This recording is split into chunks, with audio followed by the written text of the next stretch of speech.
Buffett, my name is Hutch Vernon. I'm from Baltimore, Maryland. I know that you read lots and lots of annual reports, and I'm curious what you are reading for, if you would share that with us. But I'm more curious, because I think I know what you're reading for, if there are any disclosures, any further disclosures that you would like to see companies make in their financial reporting, or that the SEC require in financial reporting or proxies or other communications with their shareholders. And that would be for both you and for Mr. Munger.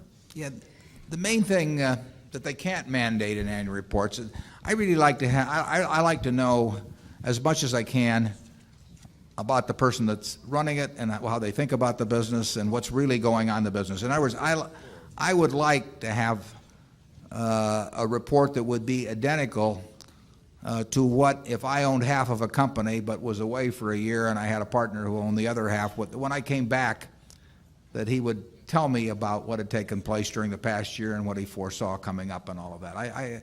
That is what I think the purpose of the report is. Now, the SEC mandates a lot of information, and some of that is helpful. But there's an intent behind the report. I mean, if it's a sales document, I'm less interested. I don't see any way to mandate what I'm talking about. But that's the kind of report I'm looking for. What I'm trying to do as I read reports, I like to understand just generally what's going on in all kinds of businesses. If we own stock in a company, in an industry, and there are 8 other companies that are in the same industry, I want to own or be on the mailing list for the reports for the other 8, because I can't understand how my company is doing unless I understand what the other 8 are doing. I want to have the perspective of, in terms of market share or what's going on in the business or their margins or the trend of margins or all kinds of things that I can't get unless I know. I can't be an intelligent owner of a business unless I know what all the other businesses in that industry are doing. And so I try to get that information out of a report. If I'm thinking about investing in a specific company, I try to size up their business and the people that are running it. And over the years, I found reading a lot of reports to be quite useful in terms of making business decisions.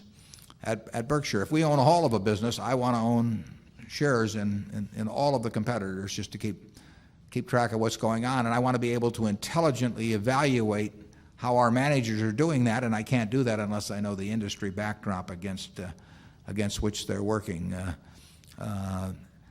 It's amazing how well you can do in investing really with what I would call outside information. I find inside information, I'm not sure how useful that is, but outside information, there's all kinds of information around as to businesses, and you don't have to understand all of them, and you just have to understand the ones that you're thinking about getting in, and you can do it if you just, nobody will do it for you. You can't read. In my view, you can't read Wall Street reports and get anything out of them. You have to do it yourself and get your arms around it. I don't think we've ever gotten an idea, in 40 years from a Wall Street report, but we've gotten a lot of ideas from annual reports. Charlie? What I find is that it takes a long time to read the annual report, even if it's a comparatively simple business. As if you really are trying to understand it, it's not a bit easy.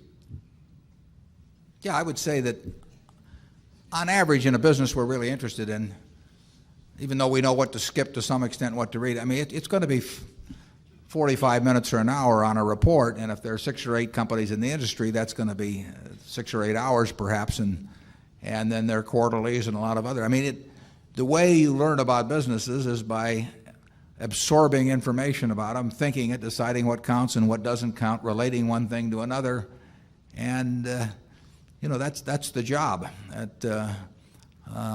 And you can't get that by looking at a bunch of little numbers on a chart bobbing up and down about or reading market commentary and periodicals or anything of the sort. That just won't do it.